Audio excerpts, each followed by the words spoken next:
ver por si quiero mostrar algo en la pantalla, en la cámara. Sí, correcto. Correcto. Bueno, muy bien. Pues buenos días a todos. Muchas gracias por atender este seminario web. Eh, vamos a... este seminario se trata del estándar API 579 ASME FFC-1, que es el estándar más ampliamente aceptado a nivel mundial para evaluaciones de aptitud para servicio de componentes mecánicos y estructurales y, como sabemos, pues está orientado principalmente a recipientes a presión y tuberías, y por ello pues tiene una aplicación muy extensa en la industria de los hidrocarburos. El API 579, como algunos de ustedes sabrán, inició en el año 2000 como una práctica recomendada, inmediatamente tuvo una gran aceptación y el American Petroleum Institute invitó a la American Society for Mechanical Engineers para elaborar un estándar conjunto, el cual fue publicado en el año 2007 y es el que la mayoría de nosotros conocemos y aplicamos para las evaluaciones de aptitud para servicio. El, la versión 2007 del API 579, al igual que su antecesor, la práctica recomendada API 579, rápidamente ganó mucha aceptación y tuvo una enorme aplicación en todo el mundo. Eh, vamos a recordar un poquito qué es el API 579 ASME FFC-1. Si pueden mirar la lámina que está en la pantalla. Básicamente, primero, ¿qué es el API 579 ASME FFC-1? Es un estándar. Quiere decir que proporciona métodos, metodologías, criterios y guías que han sido preparados por expertos y que una vez que una organización o una persona decide seguir, apegarse a estas metodologías, entonces el estándar adquiere carácter de mandatorio y normativo, es decir, que lo que se haga de acuerdo a los procedimientos descritos en el estándar tienen que seguirse rigurosamente para que sus resultados tengan validez. Hay otros documentos como las especificaciones técnicas que lo que nos dan son los requerimientos que debe cumplir un material o un proceso para que sea aceptado. Y también tenemos las prácticas recomendadas, las guías técnicas y los manuales, los cuales son de aceptación optativa, es decir, el ingeniero decide si los puede seguir o decide seguirlos de manera parcial. Y por encima de los estándares tenemos las leyes y los marcos regulatorios, que estos ya son específicos de cada país o de cada región. Las leyes, por supuesto, pues son de carácter mandatorio y están por encima de los estándares. Eh, esto se los platico para que quede bien claro qué es lo que hacemos o cuáles son nuestras obligaciones cuando decidimos apegarnos a un estándar como es el API 579. Bueno, el API 579 entonces nos proporciona métodos de ingeniería para la evaluación cuantitativa de la integridad estructural de componentes en servicio que contengan defectos. Es decir, API 579 implica hacer cálculos. Va a tener fórmulas, ecuaciones, tablas de datos y criterios de evaluación que están basados en números. El API 579 en ninguno de sus procedimientos va a utilizar como criterio una opinión, una percepción o una evaluación cualitativa. Es decir, no podemos decir pues yo veo el componente muy dañado, aunque el cálculo me diga que tiene resistencia suficiente para operar, como yo lo veo muy dañado, lo voy a sacar de servicio. Si utilizamos el API 579, no podemos tomar una decisión de ese tipo. Hay que hacerlo de acuerdo a un número que resulta de un cálculo. La otra parte importante de este primer párrafo es que el API 579 se aplica a componentes en servicio que contienen defectos, es decir, componentes que están operando y que ya están fuera de un estándar o de un código de diseño o de especificación de producto nuevo. Mucha gente se confunde un poquito y piensa que si un componente o un equipo ya no cumple las especificaciones de diseño, entonces tiene que sacarlo de servicio y o bien hace una inspección de su equipo, detecta que tiene un defecto o que tiene un daño, compara el tamaño de ese daño contra, contra el tamaño máximo permisible del estándar de diseño y dice que ya hizo un estudio de integridad. Pero eso no es correcto. El estudio de integridad inicia cuando el componente ya no está cumpliendo un código o una especificación de diseño. El siguiente párrafo nos dice que las metodologías están preparadas especialmente para equipos presurizados, como recipientes a presión, tuberías y tanques de almacenamiento, pero los procedimientos y las metodologías y algunas de las ecuaciones pueden emplearse para equipos o componentes que no necesariamente están sometidos a presión, como estructuras de edificios, ahora que en México estamos pues sufriendo las consecuencias de los sismos de la semana pasada, exactamente de hace 8 días. Nuestro grupo está participando en la evaluación de la integridad estructural de edificios que están construidos básicamente con armazones de acero reforzado y estamos utilizando algunas partes de la API 579 para hacer las evaluaciones de resistencia remanente. Y los edificios, obviamente, pues no son recipientes a presión. El estándar, en el siguiente párrafo, vemos que dice, el estándar provee guías para establecer los métodos y técnicas para la inspección, evaluación de aptitud para el servicio, cálculo de vida remanente, así como las medidas de reparación y monitoreo.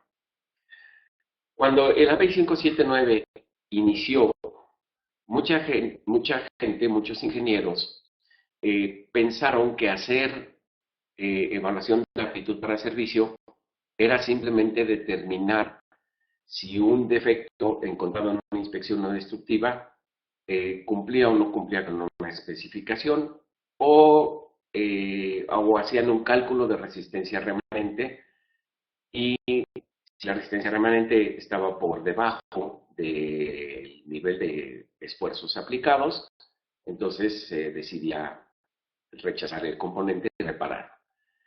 Y se decía que con esto ya habían hecho un estudio de integridad. Pero el API 579 nos dice que un estudio o una evaluación de aptitud para servicio o de integridad mecánica es mucho más amplia que simplemente evaluar un defecto. El estudio de una evaluación de integridad mecánica implica la recopilación de información referente al diseño, fabricación y especificaciones de materiales, la revisión de los reportes o de las bitácoras de operación y de mantenimiento, obviamente la inspección no destructiva, la parte central que es la evaluación de la severidad del defecto, es decir, qué tanto reduce el defecto la resistencia remanente, y luego hacemos un cálculo de vida remanente y el estudio concluye con un dictamen. El dictamen básicamente es apto o no apto para servicio Si el componente no es apto para servicio, entonces se dan las recomendaciones de reparación o rehabilitación. Y si el componente es apto para servicio, entonces se dan recomendaciones de inspección y monitoreo futuro. Así es que una evaluación de fitness for service o aptitud para servicio es un trabajo muy extenso. Es un trabajo que requiere de la participación de especialistas de diferentes áreas de la ingeniería y requiere un conocimiento muy amplio y muy efectivo de los códigos de diseño, las especificaciones de materiales. Necesitamos conocer las técnicas de inspección no destructiva y los métodos de prueba de materiales. El estándar está diseñado para aplicar 3 niveles de evaluación. El estándar dice que el nivel 1 está diseñado para ser empleado por técnicos e ingenieros y no supone un conocimiento detallado de ingeniería, ciencia de materiales o mecánica de materiales. En mi experiencia he encontrado que ni siquiera el nivel 1 puede ser aplicado por técnicos que no tengan por lo menos un conocimiento, digamos, mediano de la ingeniería y la inspección y la resistencia de materiales. Y obviamente los niveles 2 y 3 pues sí requieren la participación de expertos, el mismo estándar lo dice. ¿Cuál es el punto al que voy? El punto es que la evaluación de aptitud para servicio es un trabajo de expertos, es un trabajo que requiere capacitación, conocimiento, estudio y también experiencia.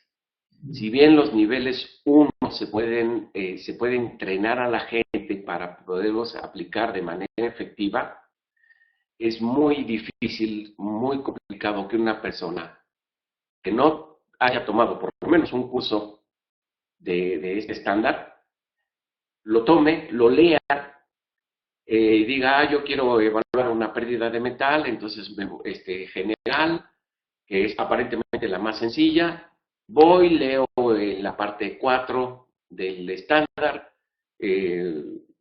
anoto los espesores que me piden y los demás datos, hago el cálculo o entro a las gráficas para determinar si el componente es apto o no apto.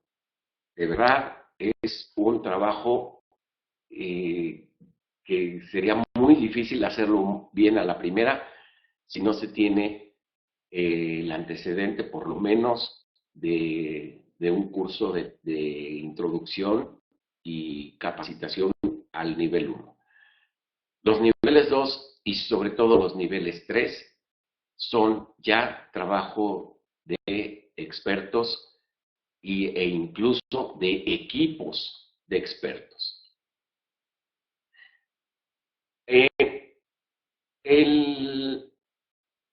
Bueno, esta quizás debía haberla mostrado primero. El estándar tiene su antecedente, como ya lo dije, en la práctica recomendada 579, que fue publicada en enero de 2000, y esta fue desarrollada por un comité del American Petroleum Institute y la Chemical Manufacturers Association a partir de un programa de investigación vinculada administrado por el Congreso de los Estados Unidos a través del Consejo de Propiedades Materiales. Es decir, para desarrollar el API 579 se reunieron o se conformó un equipo de gente de la industria, investigadores y académicos y gente de las ramas administrativas y legislativas para poder para desarrollar la primera versión de este método. ¿Por qué interviene gente que trabaja en el área legal? Por 2 cosas. La primera, el estándar API 579 es un estándar para evaluación de aptitud para servicio. Quiere decir que si se dictamina que un equipo puede operar, lo puede hacer de manera segura. Si el dictamen es que no se puede operar y de todos modos el usuario decide operarlo, si hay un accidente, si el componente que falla provoca un accidente y hay lesionados o fallecidos, entonces hay un conflicto legal. Entonces, la trascendencia de este estándar va más allá de la parte meramente técnica, porque lleva consigo una responsabilidad por parte del ingeniero, del evaluador, ya que este va a tener que tener la certeza de que su dictamen es correcto. Esto nos lleva a otra situación también muy delicada en cuanto a la aplicación de este estándar.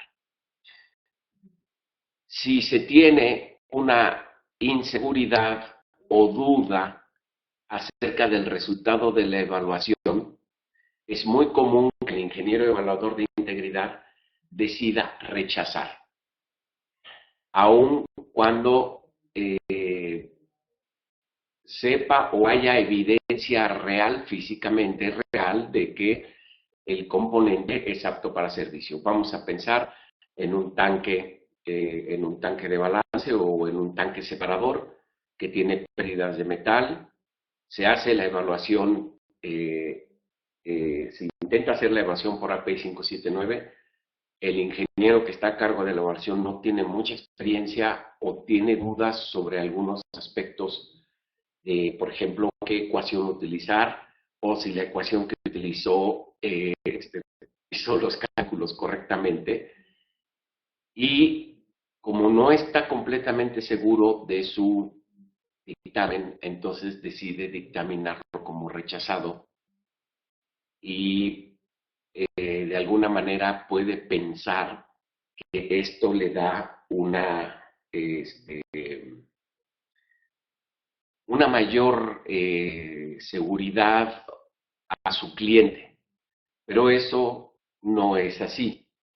Cuando dictaminamos como no apto para servicio un componente que sí es apto para servicio, estamos incurriendo en un riesgo, porque la empresa o la organización van a destinar recursos humanos, materiales y financieros para corregir o reparar o retirar de servicio ese componente, y esto conlleva el riesgo de que se descuiden las inspecciones y evaluaciones de otros componentes que sí podrían estar en un riesgo.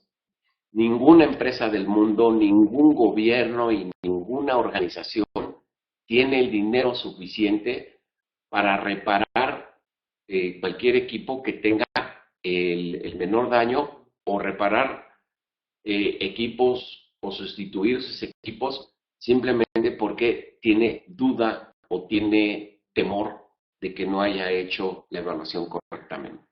Esto nos lleva nuevamente a que el trabajo de evaluación de aptitud para servicio sea un trabajo de expertos.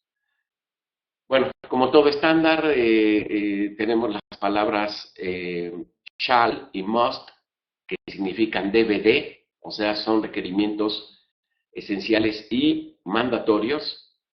Cuando se usa la palabra should, en español podríamos interpretarlo como una buena práctica, pero no un requerimiento esencial. O sea, si en las partes del estándar donde encontramos la palabra should, es decir, que podemos hacer algo, pero si no lo hacemos, de todas maneras podemos continuar con la evaluación.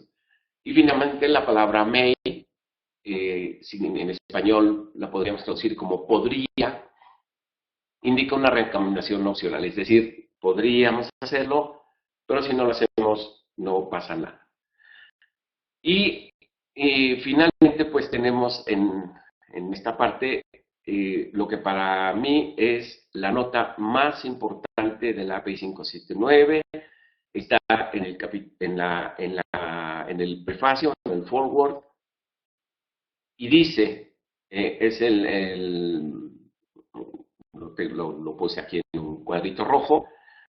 Dice, este documento es publicado para facilitar la amplia disponibilidad de prácticas y operaciones de ingeniería probada y sound no tiene una traducción literal al español porque sound es sonido, pero podríamos traducirla como sólida, firme, fuerte.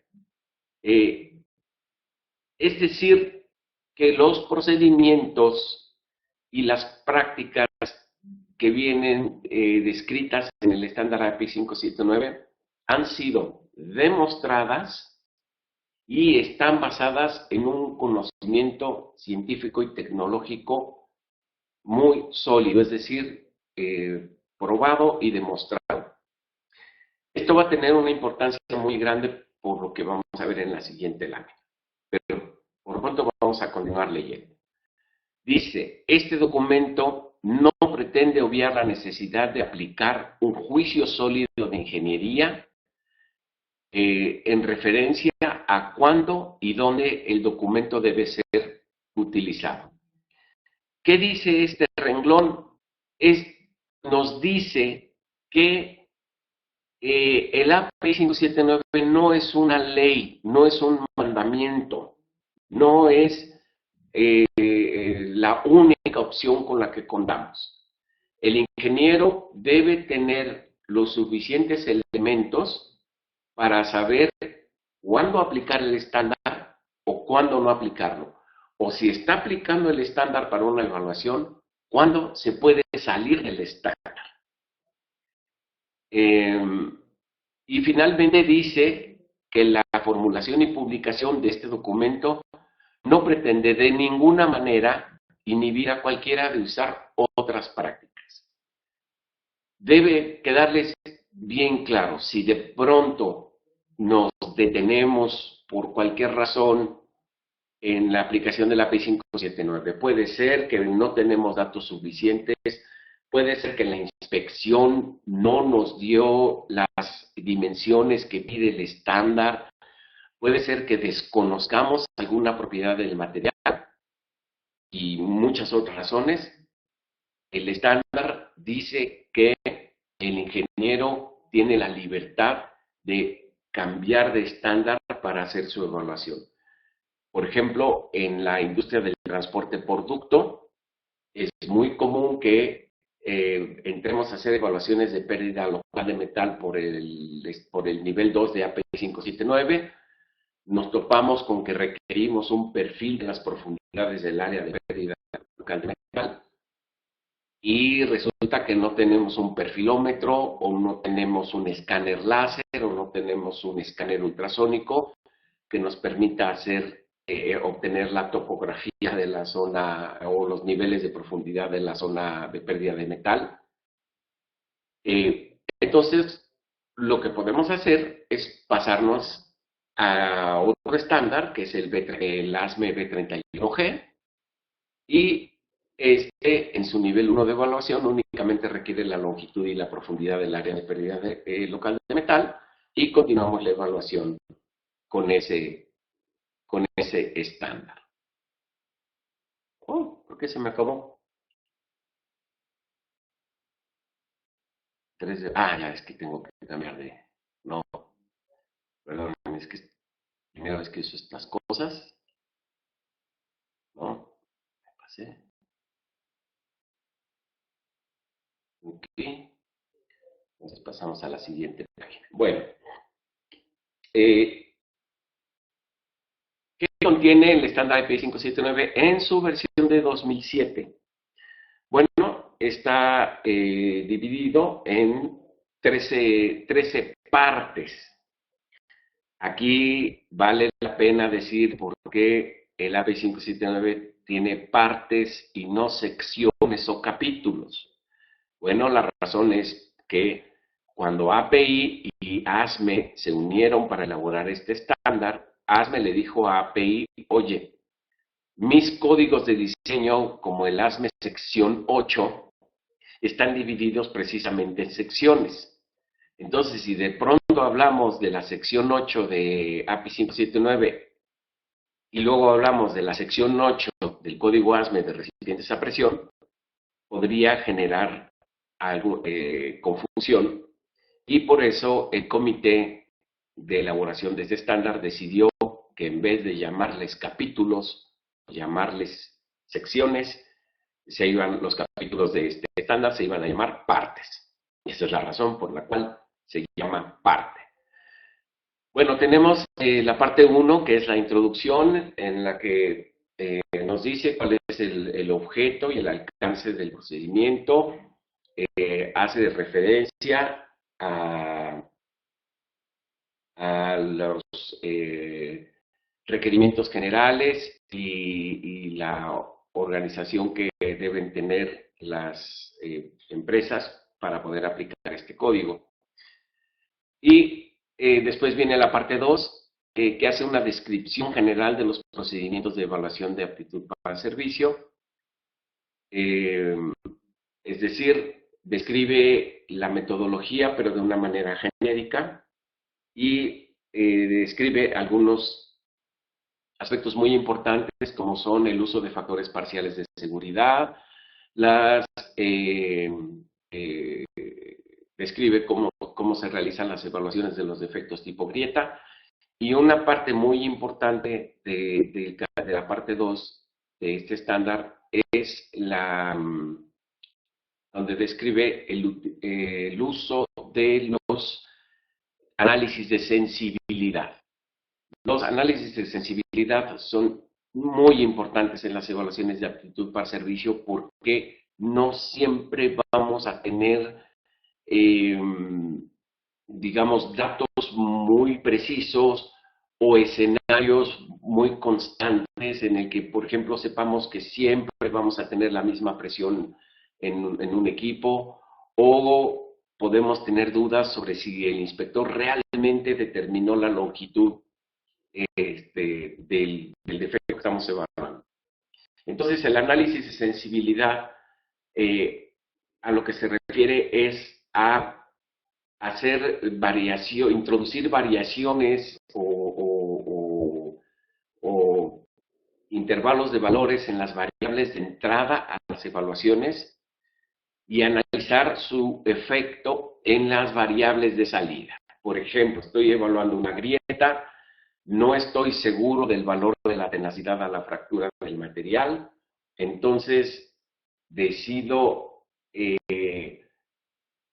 hacer la evaluación variando la tenacidad de la fractura desde el valor mínimo posible hasta el valor máximo posible, y si variando la tenacidad entre este intervalo de valores el resultado sigue siendo que el componente es apto para servicio, pues entonces no me debo preocupar tanto por conocer exactamente el valor de la tenacidad a la fractura. Y tenemos, por supuesto, el caso opuesto. Ahora, y nuevamente, tenemos incertidumbre, por ejemplo, en el tamaño de grieta. Hacemos la evaluación para varios tamaños de grieta y vemos que pequeñas variaciones del tamaño de grieta hacen que el defecto sea aceptado o rechazado. Y entonces tomamos la decisión puede ser que tomemos la decisión de regresar a hacer una inspección más cuidadosa, porque el tamaño de grieta está afectando muy sensiblemente el método de evaluación. Verán ustedes aquí en la pantalla que las partes 1 y 2 van sombreadas con gris porque son partes o capítulos informativos. Después ya entramos a la evaluación de condiciones específicas, donde tenemos la parte 3, que se refiere a la evaluación de fractura frágil en equipos existentes. Y esta la señalé con verde porque esta es la única parte donde no involucra cálculos y tampoco se evalúa un defecto en particular, sino se evalúa una condición. ¿Cuál es la condición? la condición de tendencia a la fractura frágil que exhiben los aceros ferríticos cuando disminuye la temperatura. Después tenemos los métodos de evaluación para defectos específicos que están señalados en amarillo, y tenemos la pérdida general de metal, pérdida local, picaduras de corrosión, ampollas por hidrógeno y daño por hidrógeno asociado al Hydrogen Induced Cracking y Stress Oriented Hydrogen Induced Cracking, evaluación de señalamientos en soldadura y distorsiones de coraza, parte 9, evaluación de efectos tipo grieta. Luego viene la parte 10, que es evaluación de componentes operando en régimen de termofluencia, y esta la señalé con otro color porque aquí esta es la única parte, el único tipo de daño que el estándar API 579 lo evalúa por tiempo de vida remanente, no por tamaño de defecto. Pasamos a la sección 11, daño por fuego. La marqué con rojo porque, nuevamente, aquí evaluamos una condición, pero dependiendo del tipo de daño por fuego, es decir, dependiendo de la condición de daño, este capítulo o esta parte nos va a enviar a otras partes del estándar. Por ejemplo, si el fuego produjo distorsiones, entonces nos vamos a la parte 8. Si el fuego oxidó el componente, le formó una cascarilla y luego se desprendió, entonces nos vamos a la parte 4, que es evaluación de pérdida general de metal, y así sucesivamente.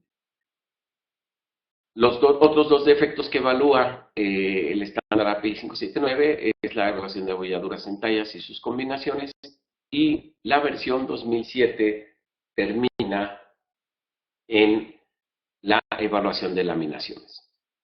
Después vienen los apéndices. Los apéndices, algunos apéndices del estándar API 579 en su versión 2007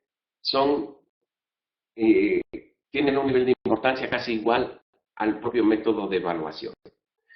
Aquí nuevamente los clasifiqué de la siguiente manera. Tenemos en color azul los apéndices que nos dan ecuaciones o nos dan datos.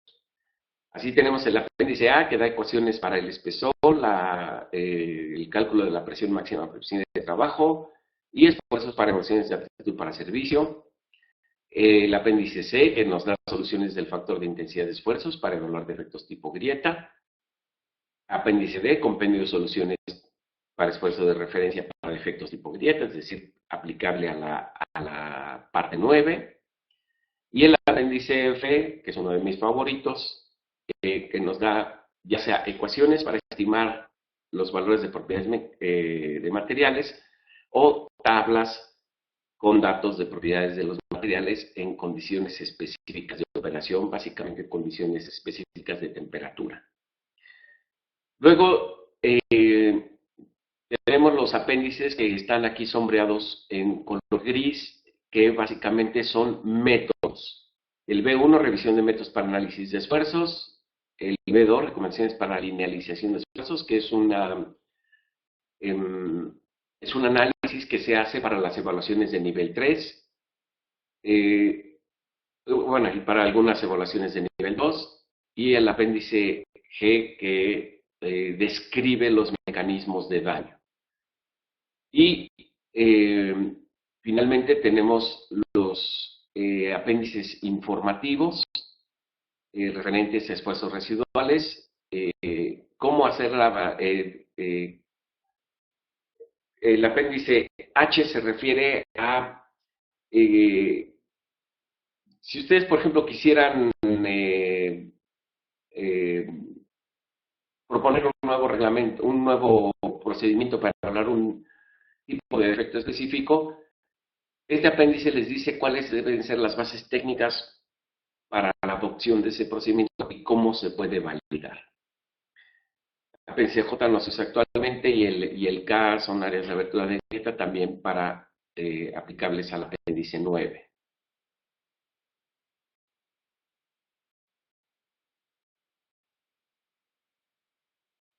Bueno, entonces, ¿para qué nos sirve este estándar?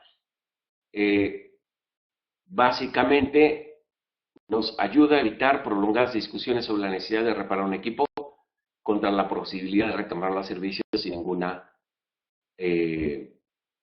acción correctiva, ya que sus métodos y criterios de evaluación siempre concluyen con una respuesta sí, no. Y este es el gran valor que tiene este estándar. Si ustedes hacen una evaluación en apego a este estándar y el estándar dice el componente es apto para servicio y reitero, ustedes están seguros que hicieron la evaluación correctamente, pueden tener la absoluta seguridad de que el componente no va a fallar, va a tener la resistencia que debe tener y va a durar el tiempo que estiman que tiene que durar. Y no vamos a entrar en discusiones de que si pues las fórmulas o los métodos puedan tener un margen de error, o si pues nos dio un dictamen de que sí es apto para servicio, pero de todos modos yo lo sigo viendo muy dañado y mejor lo reparo. En estos momentos que estamos viviendo aquí en México, con la evaluación de los edificios dañados por los sismos, nos estamos enfrentando precisamente a estas situaciones. El día domingo evalué un edificio aquí en el Instituto Politécnico Nacional. La evaluación resultó en un dictamen de apto para servicio y el día de ayer los estudiantes y algunos profesores cerraron el edificio, lo bloquearon porque dice que tienen dudas de la evaluación y que no se sienten seguros para entrar al edificio. Lo interesante de esto es que el edificio es de la Escuela Superior de Ingeniería y Arquitectura. O sea, sus estudiantes pues, deberían por lo menos tener esta conciencia de que si la evaluación se hizo de acuerdo a un estándar y a un procedimiento estandarizado, los resultados son incuestionables y sobre todo son confiables.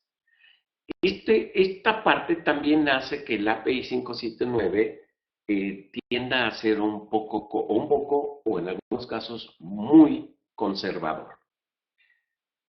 Como las consecuencias de una falla pueden ser catastróficas, el estándar ha sido diseñado para que tengamos la absoluta certeza en el caso de una evaluación positiva. Y si tenemos una evaluación negativa, no entremos en discusiones sobre el posiblemente sí podía haber retornado este servicio y podíamos habernos ahorrado mucho dinero. Ya mencioné que el estándar establece que la evaluación de aptitud para el servicio inicia cuando el código de diseño ha sido violado y el estándar se convierte en obligatorio cuando es referido por un código o cuando así lo decide la organización que va a aplicar el estándar. Bueno, y así pasaron 10 años, de 2007. Bueno, en realidad es un poquito menos, porque los estándares de API se publican en el año siguiente del año de la edición. Es decir, la edición 2007 del API 579 se publicó en 2008. Y la edición 2016 se publicó en 2017. Es algo así como los automóviles, ¿no? Que a finales de 2017 ya nos venden los modelos del 2018.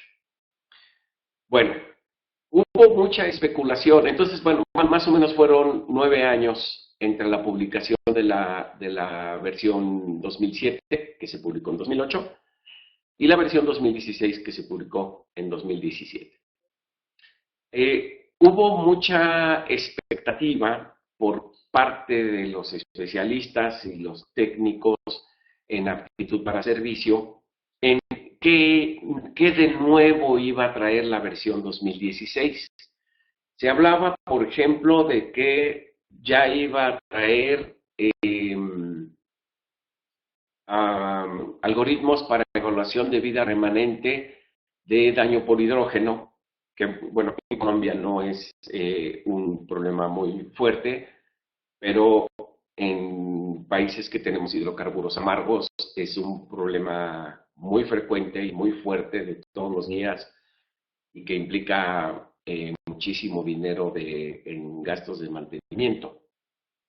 Se habló también de que iba a incluir partes referentes a análisis de vibraciones y se mencionaba también en los medios, digamos, en el mundo de la integridad mecánica, que iban a simplificar algunos algoritmos, pero no fue así. Así es que la edición de 2016 finalmente solo agregó una parte adicional que es la número 14 y es evaluación de daño por fatiga, en inglés fatigue damage. Un aspecto interesante de la parte 14 es que evalúa la fatiga desde el punto de vista de la vida útil en fatiga, de la vida en fatiga a partir de las curvas de vida o de las curvas de Wöhler, pero también permite la evaluación del daño por fatiga a partir de las metodologías de la mecánica de fractura, es decir, utilizando las ecuaciones de Paris para determinar la rapidez de crecimiento de una grieta y con esto establecer la vida remanente en fatiga cuando el componente que está fatigado ya tiene una fisura. El cambio quizás más importante de la edición 2017 fue la reorganización de los apéndices o los anexos. Los anexos se modificaron y en vez de venir todos los anexos al final del documento, se movieron al final de cada parte que está relacionada con ese anexo. Así tenemos dentro de los anexos importantes los anexos referentes a bases técnicas y validación, mecanismos de daño, ecuaciones para espesor, esfuerzo, presión máxima permisible de trabajo, la descripción de los métodos de análisis de esfuerzos para evaluaciones de nivel 3, el apéndice de propiedades de materiales y los métodos alternos del factor de resistencia remanente o remaining strength factor fueron movidos al final de la parte 2, como los anexos 2A, B, C, D, E y F respectivamente. La idea el comité de AP 579 tenía la percepción de que los usuarios usaran muy poco los apéndices o los anexos o manifestaran dificultad para encontrar la información que necesitaban en cada anexo. Entonces, por esa razón, decidieron pasarlos al final de cada tema. Bueno, y esto se los comento porque conozco personalmente a algunas integrantes del comité de AP 579. Los vi hace un par de meses en una conferencia y pues estuvimos charlando sobre qué había detrás de estas modificaciones que se hicieron. Déjenme aclarar que todos los capítulos traen un anexo, pero Algunos capítulos solamente traen el anexo de bases técnicas y validación. Esto es las partes 3, 4, 5, 6, 7 y 8 solo traen un anexo. Traen el 3A, el 4A, el 5A y así sucesivamente.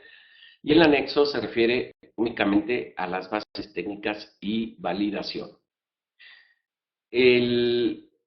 La siguiente parte, que contiene una cantidad importante de anexos, es la parte 9, evaluación de grietas, donde ahora tenemos los anexos de los compendios de expresiones y gráficas para determinar el factor de intensidad de esfuerzos, el anexo 9C, que son los esfuerzos de referencia para cálculos, para aplicar el criterio de los dos parámetros, anexo 9D, esfuerzos residuales, anexo 9B, áreas de abertura de grietas, anexo 9F, propiedades de mecánica de fractura, que antes estaban metidas en el anexo F, ahora lo separaron. Ahora tenemos el anexo 2E, que son propiedades de materiales, básicamente límite de excedencia, resistencia máxima a la tensión, módulo de Young, relación de Poisson y algunas otras propiedades como conductividad, coeficientes de expansión térmica y algunos coeficientes de transferencia de calor.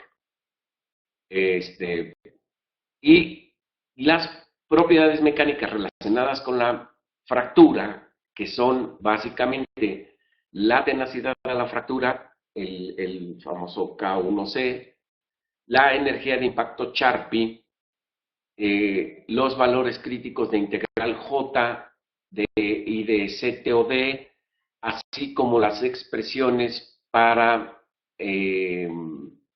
rapidez de crecimiento de grietas, se pasaron a este anexo 9F. El 9G pues, es análisis de esfuerzos para defectos tipo grieta, o sea, para calcular lo que se conoce como el esfuerzo efectivo. Y después la parte 10 tiene un anexo adicional que son datos para la evaluación de la termofluencia o del CRIP, como se conoce en el inglés.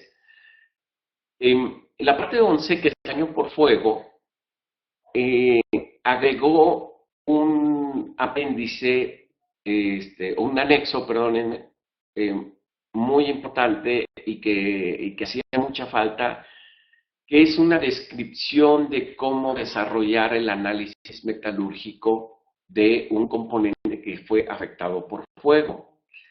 El principal efecto del fuego en los metales es alterar su microestructura. En las ediciones anteriores, es decir, en la práctica recomendada, tanto en la práctica recomendada como en la práctica recomendada no traía daño por fuego, perdón. La edición anterior de 2007, en la parte 11, se refería a la condición microestructural como uno de los criterios o procedimientos para evaluar la magnitud de daño por fuego en un componente. Pero yo soy ingeniero metalúrgico y yo sé que no habemos muchos ingenieros metalúrgicos por el mundo. La mayoría de la gente que trabaja en la industria de los hidrocarburos pues son ingenieros químicos petroleros, ingenieros civiles, mecánicos, industriales o mecánicos eléctricos, pero hay pocos ingenieros metalúrgicos y dentro de la metalurgia pues, hay todavía menos ingenieros metalúrgicos que están especializados en la parte de análisis microestructural o la parte de ciencia de materiales. Entonces, pues el comité de API 579 fue muy sensible a esa situación y decidió incluir este anexo que se refiere a la manera correcta de llevar a cabo el examen metalográfico de un componente que ha sido expuesto a fuego.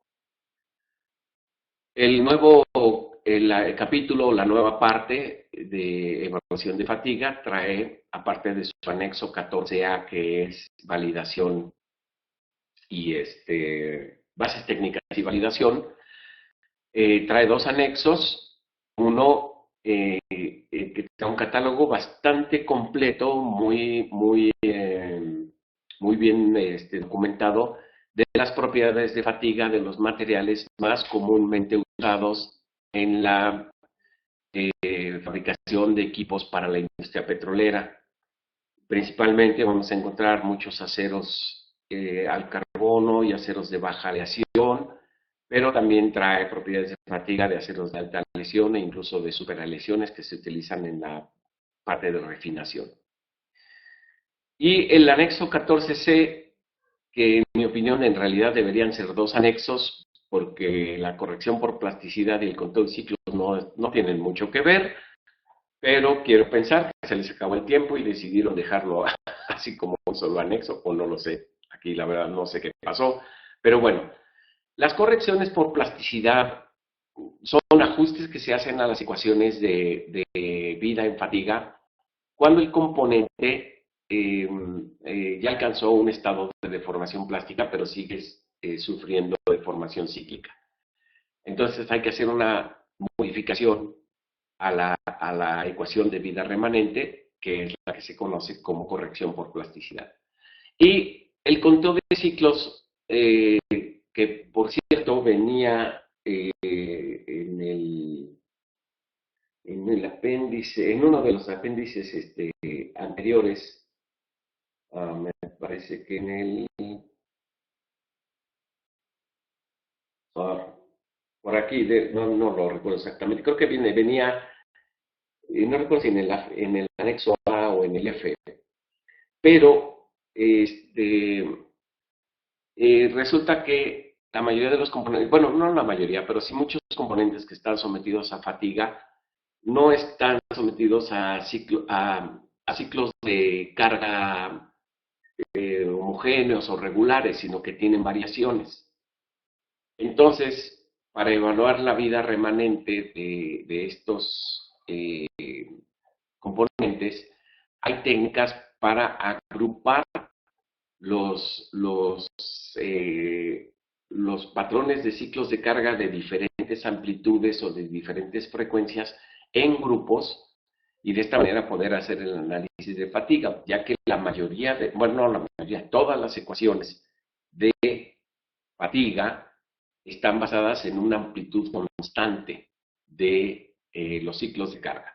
Entonces, los métodos de conteo de ciclos se refieren precisamente a cómo agrupar estos ciclos variables en paquetes o grupos que tienen más o menos las mismas características, calcular la vida remanente para cada uno de ellos y luego sumar las vidas remanentes y determinar cuál sería la vida remanente total de el componente. Y este sería básicamente todo.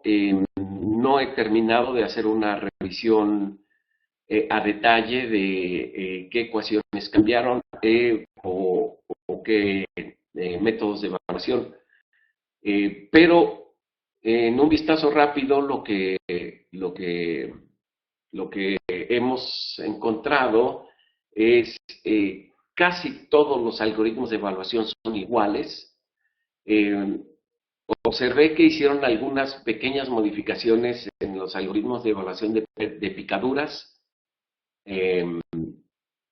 y algunos pequeños cambios en evaluación de daño por hidrógeno, pero son cambios mínimos. Así es que básicamente partes 3, 4, 5, 7, 8, 9 y 10 y la parte 13, podemos encontrar más o menos las mismas ecuaciones, o bueno, no más o menos, podemos encontrar las mismas ecuaciones, las mismas gráficas. No cambiaron los métodos de evaluación, los métodos de evaluación son los mismos. Yo esperaba también que API 579 modificara un poco los factores de resistencia remanente permisibles, pero no lo hizo así, sigue conservando el RSF igual a 0.9 como el valor recomendado. Para aquellos de ustedes que estén familiarizados con el estándar API 579, recordarán que uno de los criterios de evaluación es el factor de resistencia remanente, es decir, qué tanto ha reducido la resistencia del componente, la introducción del defecto, con respecto a la resistencia de diseño. Y un factor de resistencia remanente de 0.9 significa que el estándar solamente admite un 10% de pérdida de resistencia remanente en recipientes a presión y tuberías, lo cual, en mi experiencia, puede ser muy conservador, es decir, nos puede mandar a reparar componentes y equipos que no necesariamente necesiten una reparación urgente, porque, por ejemplo, en el código ASME sección 8 el factor de seguridad es casi 3.5 y en ductos de conducción de hidrocarburos, bueno, pues el factor de seguridad más alto es 0.72, lo cual nos da más o menos un 28% de resistencia remanente, por lo menos antes de llegar a plasticidad, pero el API 579 dice, no juegues con el factor de seguridad y solamente te permite un 10%. Y la última, ya para terminar, la última adición muy buena que hizo la edición 2016 es que introduce un glosario de términos al principio, en la parte 1, que es muy útil ya que en la práctica industrial de pronto había mucha confusión en algunas terminologías. Por ejemplo, defecto y falla, pérdida local de metal y picadura, y tenacidad a la fractura, y tenacidad y energía de impacto Charpy, y muchos otros términos. El, el glosario de términos y definiciones tiene, déjenme ver, aquí lo estoy mirando, tiene algo así como unas,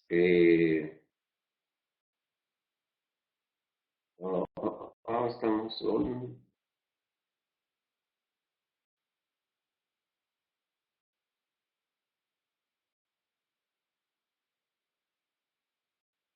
tiene 109 definiciones, incluso, por ejemplo, trae una definición de qué es el límite de excedencia, el yield strength, porque de pronto hay gente que le llama esfuerzo de fluencia. Entonces, en la parte 10 de evaluación de daño por termofluencia se habla de un esfuerzo de fluencia que no es el límite de excedencia del material. Y en las evaluaciones de nivel 2 de pérdidas locales de metal, por ejemplo, se habla de un esfuerzo de flujo, del flow stress. Y de pronto, pues la gente le decía el esfuerzo de fluencia. Y el problema no es cómo le llamemos, el problema es que de pronto podemos meter el dato del límite de excedencia donde tiene que ir el esfuerzo de fluencia, que es el promedio de la resistencia máxima a la tensión, y el límite de excedencia. Entonces, bueno, pues este apéndice sí, es el apéndice 1A de glosario de términos y definiciones, pues es bastante útil porque nos ayuda a tanto aclarar dudas como a resolver controversias sobre el significado de algún término. Y bueno, pues hasta aquí la presentación, creo que me pasé un poquito del tiempo. Espero que les haya sido útil para tener una perspectiva de qué es lo nuevo y qué cambios trae este estándar que, pues, como les dije al principio, es la referencia más ampliamente aceptada a nivel internacional para hacer evaluaciones de aptitud para servicio. Muchas gracias.